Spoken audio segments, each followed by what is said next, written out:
party people? Welcome to the 12C. Spicy Snafu over on Instagram asks, how do you keep your food morale high and keep it interesting when doing 75 hard?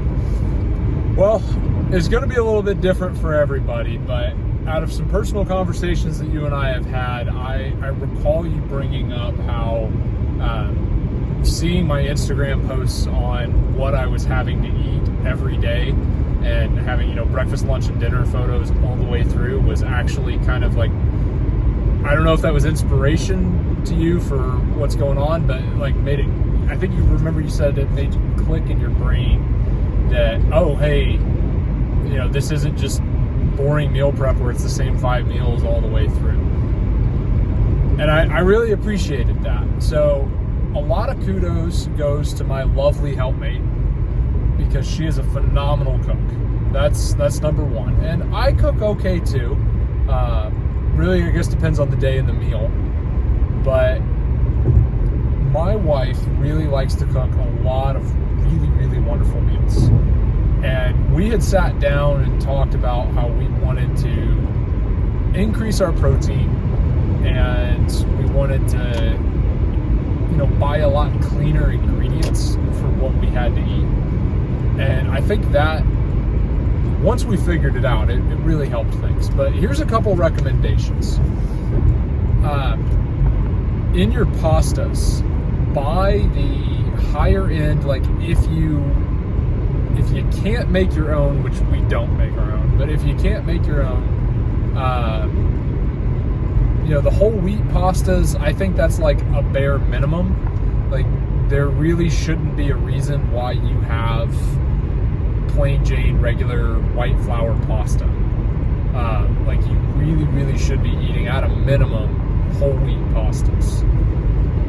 And you want to step up from that and have something that's just amazing. I would highly recommend get into the bean flour pastas. So like you can get chickpea pasta. You can get like the red lentil noodles, and all it is they've taken the dried beans and they've run them through a grain mill and made flour out of them, and then they add water to it and literally press those into noodles. So it's straight is the bean, and you're getting an increased protein. Now, I mean, it's not a perfect protein, like, animal-based proteins, but it is substantially better because of what you're getting out of the bean side of things than what you'd get out of the wheat. And the wheat's still good for you, but if you're not having fresh milled wheat, you're really not getting the benefits that you'd be getting out of the other stuff. So like a black bean, flour noodle, or a chickpea noodle, or a red lentil, those are pretty good. My experience on that is you have to add a little bit more salt than you would otherwise. And I'm not a nutritionist, I'm not a dietitian, I'm not a doctor, so I'm not going to advise people on their salt intake. But if you are eating very clean food, that salt intake can be, different than what a salt intake would be if you have a medical issue and a doctor tells you, hey, you really need to watch your salt.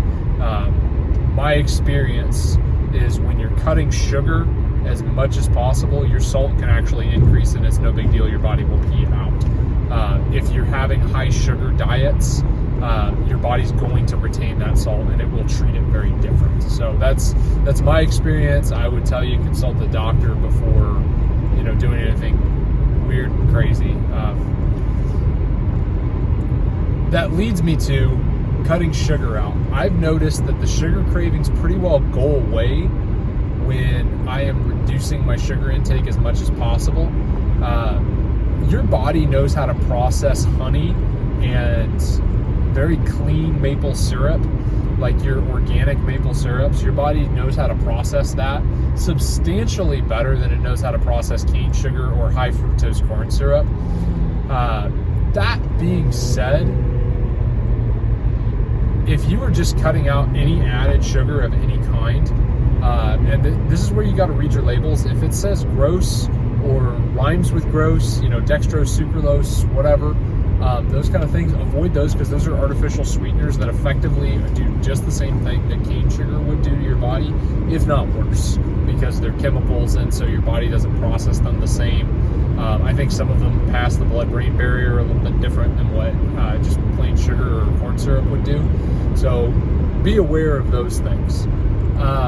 But if you are reducing your sugars to where you're eating like one fruit, maybe two in your day, and they're smaller fruits and not your high potency stuff, you're going to see a huge difference when the majority of your intake is protein, clean carbohydrates, and vegetables than if you're eating processed sugar left and right.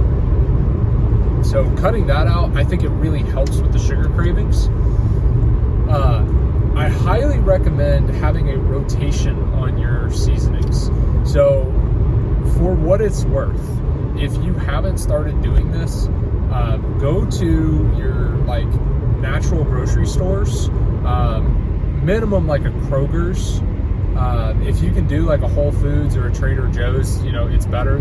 The spices there, if you buy them in bulk, really aren't that bad. We hit like a Natural Grocers, and like everything in the building is organic, and bulk spices from them are a little pricey, but when you run it out to what you would spend on like a thing of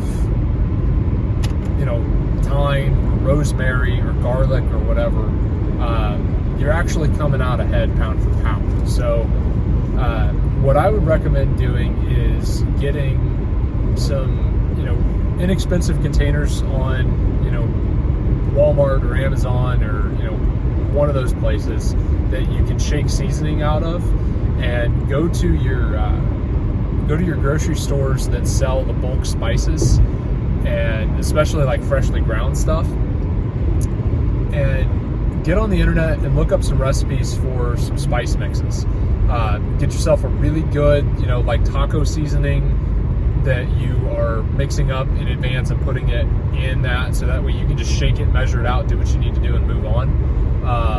I would do the same thing with like an Italian seasoning. Do like a red sauce seasoning and a white sauce seasoning. Do like a chicken based and a beef based seasoning on that, and then they're preset, good to go. I would get you a really good like burger and steak rub mixed up, and then I don't know, like some kind of a lemon pepper, like a couple of good standalone chickens, like a spicy version and a non-spicy version, and then pro tip for the win on this one, and this one we discovered late in the game, but Google how to mix up a breakfast sausage mix, and it's usually a good little bit of sage that you're putting in there, and then a few other spices. And that's something that I really hadn't spent a lot of time cooking with until relatively recently. But pre-mixed a breakfast sausage seasoning mix, and then when you buy ground beef, you can just pre-measure that out and mix it in by hand, and then make patties or make links out of that, and then you fry them on the stove, or if you have like a Blackstone griddle, and boom, you've got arguably the best tasting breakfast sausage that you've ever had doing that. But I would have a good set of seasonings and rotate them. So like rotate through your chicken type seasonings, rotate through like a really good red sauce seasoning, a really good white sauce seasoning, rotate through your Hispanic and your Mexican style seasonings. Every so often make your pasta with the Mexican seasoning and do taco pasta. Every so often use the breakfast sausage seasoning in whatever you're doing. And it's not that all of your meals need to be pasta based. It's just that's something that comes to mind. It's easy, and especially if you're doing like a bean based noodle, then you're going to come out with something substantially healthier and a higher protein count. But you can do it with steaks, you can do it with chicken, you can, and I find if you cook up in bulk, like 5 or 6 pounds of meat, you can take that, season it, and then you can put it in 3 different kinds of dishes. You can serve it over rice, you can serve it over noodles with 3 different kinds of sauces, and you have a whole bunch of different meals that you've just accumulated without any issues. Because the meat, in all honesty, is what takes the majority of your cooking time, and so that's half your meal prep right there, and it's still relatively fresh because you're going to get 2 or 3 days out of it without having any long-term effects of, oh man, this has been in the fridge for a week now. I highly recommend looking into what it would take for you to do some level of intermittent fasting. There's fasting for religious purposes, and then there's fasting for a dietary purpose, and I can tell you they're different. I have done long religious fasts before, and I have done short intermittent fasting for dietary purposes, and I can tell you the religious fasts are completely different than a dietary fast, because the dietary fast, I'm actually thinking about my food, whereas a religious fast, I'm usually focused on whatever the reason that I'm fasting for, and not the fact that I'm giving up that food. And so I don't know if that's just a mindset shift or what, but for me, they're totally different. I've had some of my best results on dropping weight with intermittent fasting. And I mean, do the research and see what works best with your body type and your age. You may have to consult with a doctor on, what works for you. There's monitored versions of intermittent fasting where they check your blood work. And that may or may not be something that is worthwhile to you. But I have found that I have a renewed appreciation for food when I've given it up for a little while. And it's not that I'm trying to, replace all the calories that I've missed. What it actually is that I'm noticing that my taste buds have almost reset. And something that, I would have been like, oh, this is no good. I'm like, oh, wow, there's so much flavor in this. So that's something that I've noticed. So you may get some results out of some mundane foods just by fasting, and then you go back to it and get oh wow, never thought of this.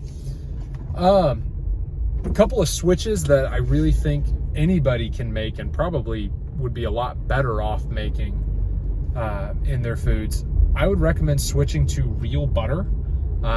You can buy it in bulk at Sam's Club or Costco for really not any less than what you're paying for the fake butter.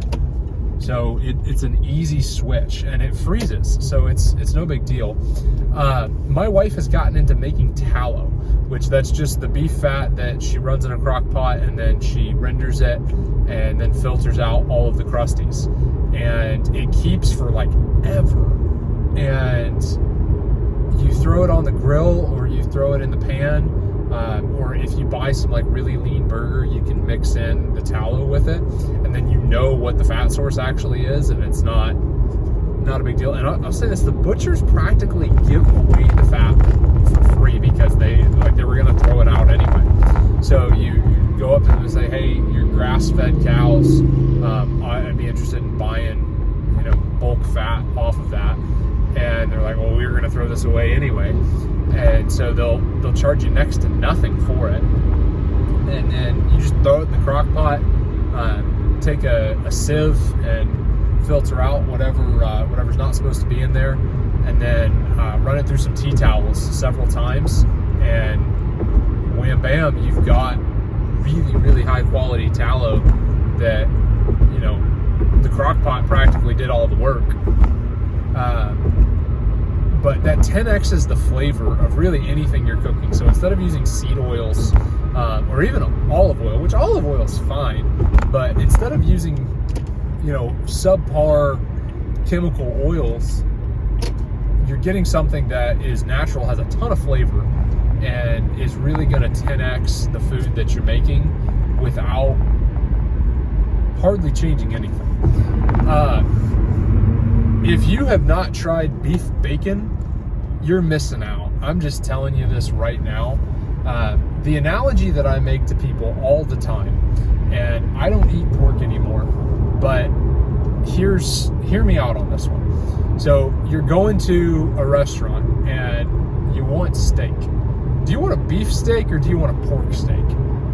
I know a lot of these restaurants serve both, but unless budget is an issue, like, you ask anybody that question, do you want a beef steak or do you want a pork steak? Literally everybody's like, oh, I want a beef steak. You ask them why, it's like, well, the beef steak tastes better. Of course it does. So I submit to you bacon, same thing, beef bacon, 10x the flavor. It is amazing. Throw that in with some pancakes for breakfast and like low sugar.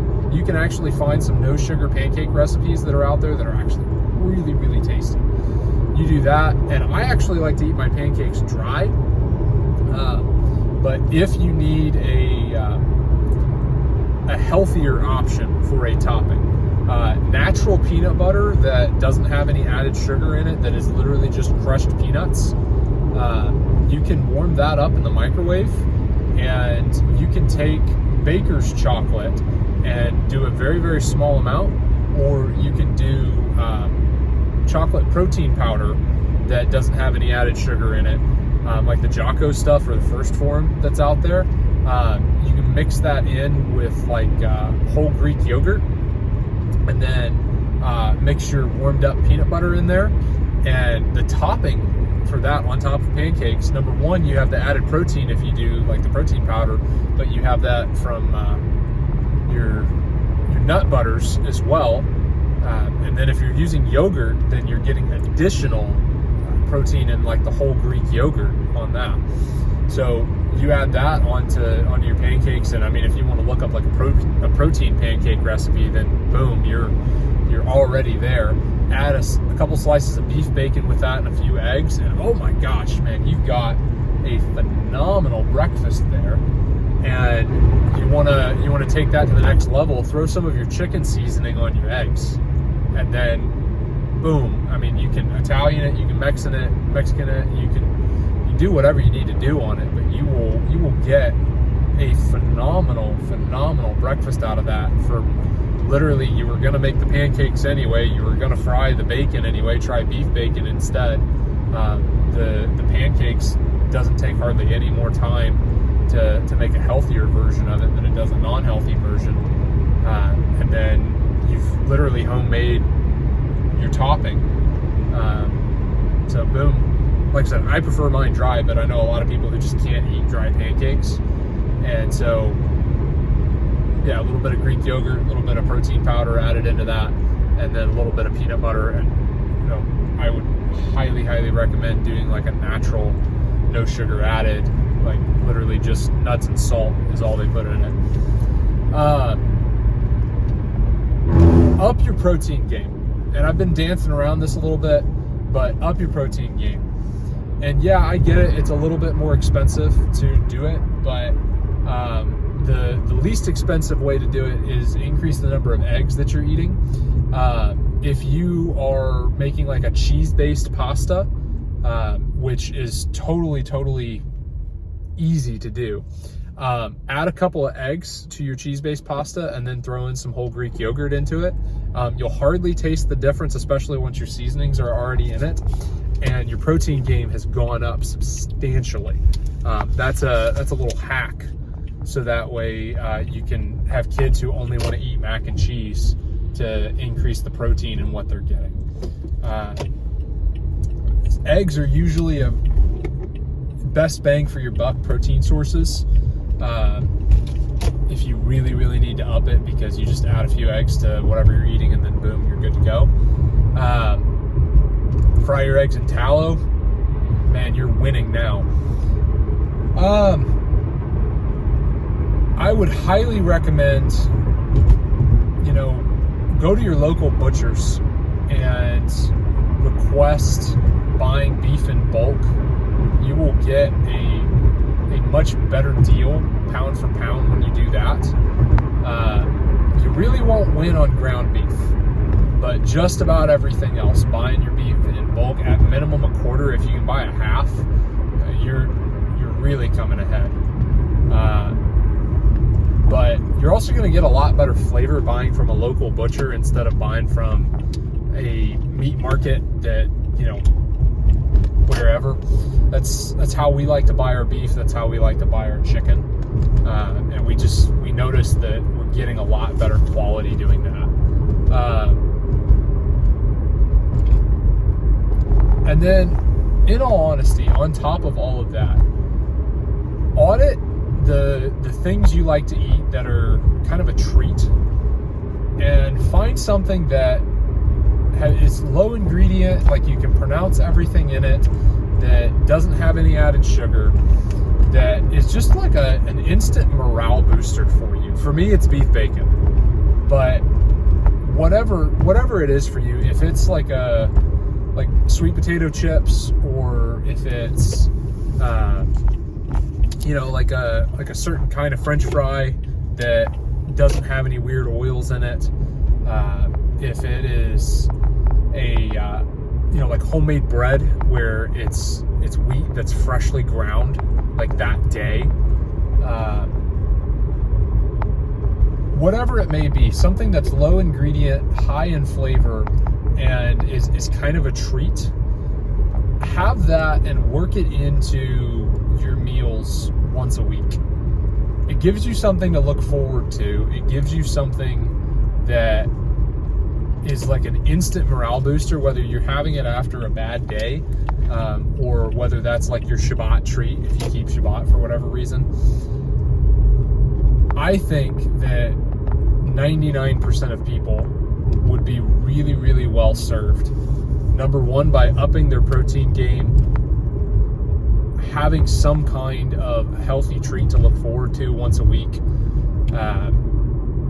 swapping out some of your ingredients for a little bit cleaner options, and then having your seasonings outright ready. You do a lot of those things, and man, you're just winning when it comes to food prep. Let's hear some of your comments. I really, really want to know what's working for you guys. Go do hard things.